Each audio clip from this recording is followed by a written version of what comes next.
Welcome to Blogs and Articles. In this series, we look at blog posts, articles online, and news stories about love, marriage, dating, and relationships. I'll provide some coaching questions for exploration, as I would for a client who is in this situation. Then finally, I'll provide my commentary at the end of just me being myself, unfiltered and unadulterated. Hi, I'm Janelle, the relationship coach behind The Successful Invisible. I help professional Black women who are 35 plus date and partner with more self awareness and intentionality.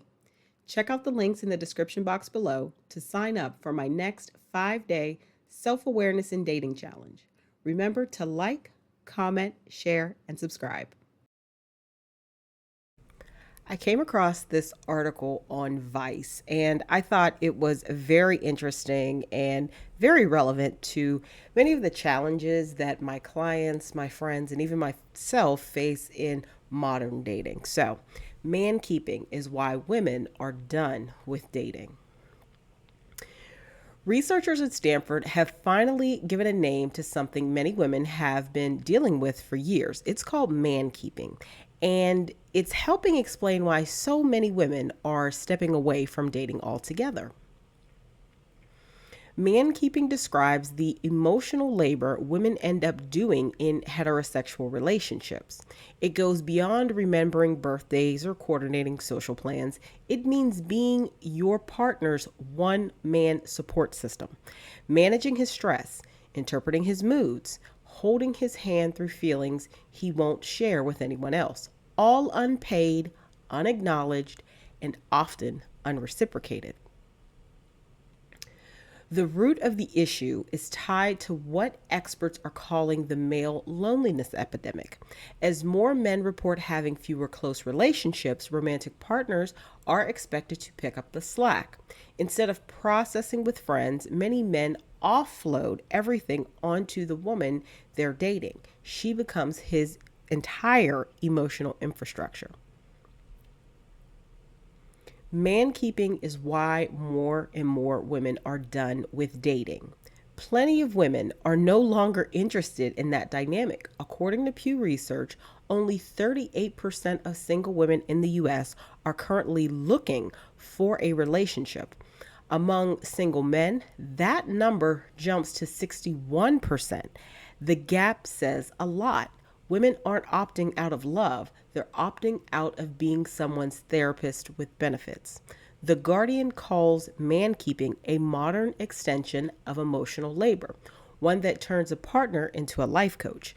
This isn't about avoiding vulnerability, it's about refusing to carry someone else's emotional weight while getting little to nothing in return. And there's nothing wrong with feeling that way. Some men have started opening up more, which is good, but too often that openness lands in the lap of the person they're sleeping with instead of a friend or a therapist. Vulnerability without boundaries can feel more like a burden than a breakthrough. What women want isn't complicated. They want shared effort, mutual support, emotional responsibility that doesn't get passed off like a group project. When that doesn't happen, they're choosing solitude over stress, and they're not apologizing for it. Some women are called bitter for stepping back from dating. Others are labeled cold. What they're really doing is protecting their capacity. The choice to stay single rarely comes from defeat. It comes from knowing exactly how much energy they have left to give. Until that imbalance shifts, more women will keep walking away. Being alone is easier than managing someone else's emotional life. All right, now let's jump into some coaching questions that I often ask or would ask in a session with a client who was going through anything similar to the article that I just read. So grab a fresh pen and a notebook and answer these coaching questions truthfully and fully in order to kind of go deeper on your own journey to greater self awareness when it comes to dating and relationships. And as you know, first relationship, of course, that we need to get healthy around is a relationship with ourselves. So let's jump into these questions for reflection. Question 1. In past or current relationships, what examples can be identified where the emotional labor felt one sided or unacknowledged? And I think this is a time when many people may only be thinking of romantic relationships, and absolutely that is what I'm referring to here. But I want you to stretch a little bit and see maybe where you have a pattern. Those of you who are listening to this and following the exercises, where you have a pattern of this unreciprocated emotional labor. It happens very often in friendships as well. So, especially for us ladies out here through high school and college, especially if you weren't necessarily the prettiest girl in the group or the most popular or something. Sometimes you could have been offloaded and expected to do so much more of those things. So explore what specific behaviors or dynamics left a sense of emotional exhaustion and whether they were normalized or challenged. Question 2. How has the expectation to be a partner's sole emotional outlet influenced views on dating, intimacy, or vulnerability? Here, I want you to reflect on whether the desire for connection has ever been overshadowed by the burden of being someone's therapist or caretaker. Question 3. What does balanced emotional responsibility look and feel like in a healthy romantic relationship? Envision a dynamic where mutual support is present and consider what behaviors or boundaries need to be in place to support that vision. And one thing you can do if you don't have any immediate examples from your own lived experience, think of rom-coms that you might like or characters in books. I know sometimes that is a very effective way to help my clients tap in when we're doing this type of work. Question 4. When thinking about the male loneliness epidemic, quotations around that, what personal boundaries can be established to avoid becoming someone's entire emotional infrastructure? Evaluate how to support a partner's vulnerability without assuming the role of their counselor or emotional anchor. This is a great role-playing exercise to do with your partner.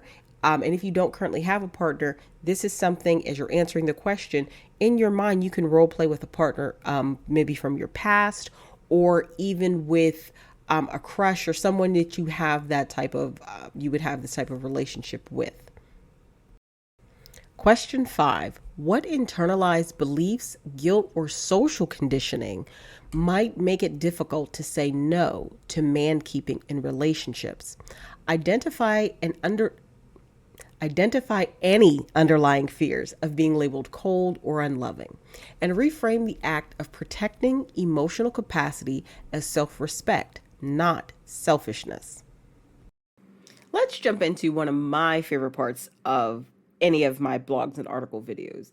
And here I want to offer just my thoughts on what we've just read, how I see it translating in, my coaching and the wonderful people I coach with, and just any broader concepts that come up. Just my thoughts.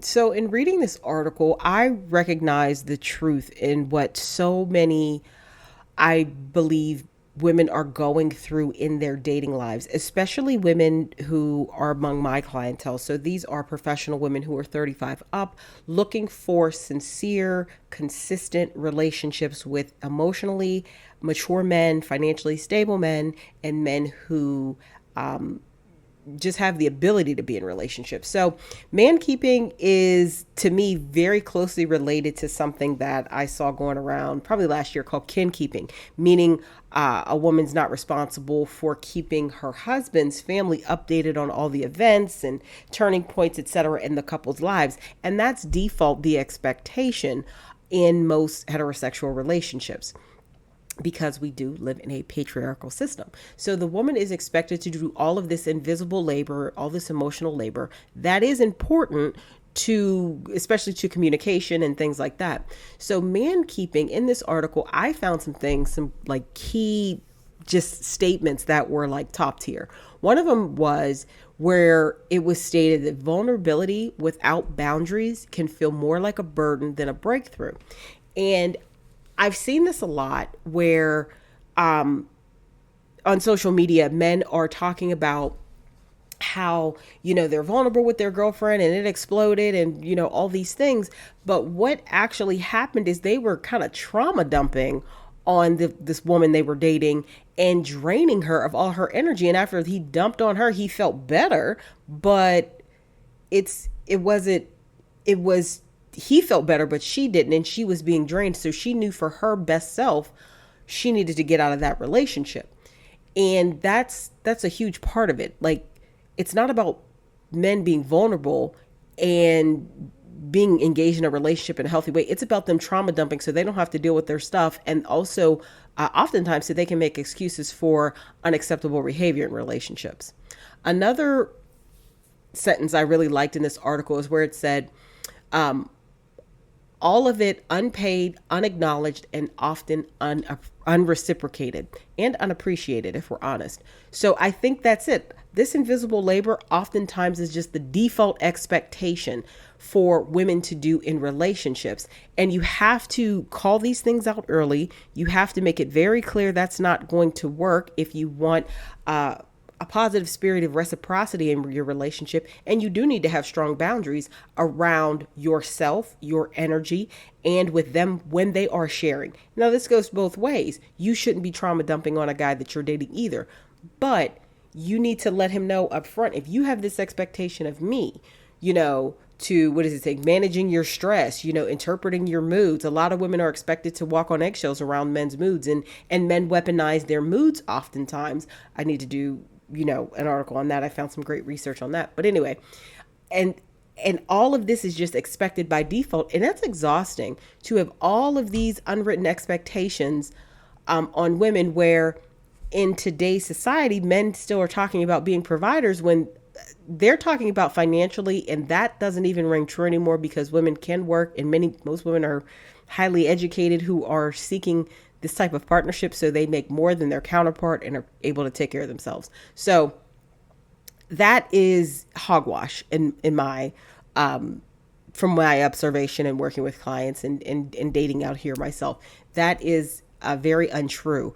And the root cause, a lot of times, another thing that was said was the root of the issue is tied to what experts are calling the male loneliness epidemic. And we don't have a male loneliness epidemic.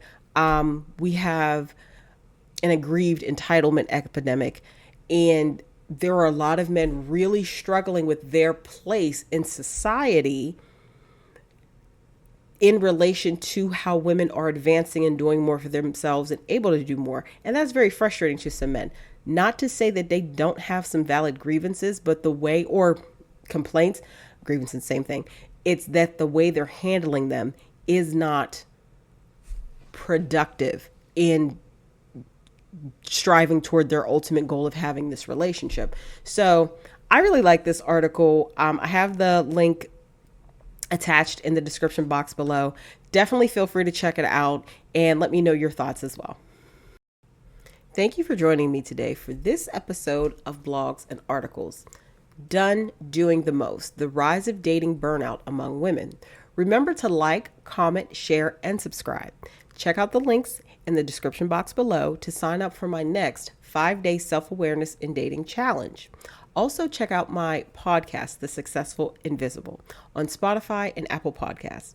Until next time, this is your coach, Janelle. Stay empowered and see you on the next article and blog post.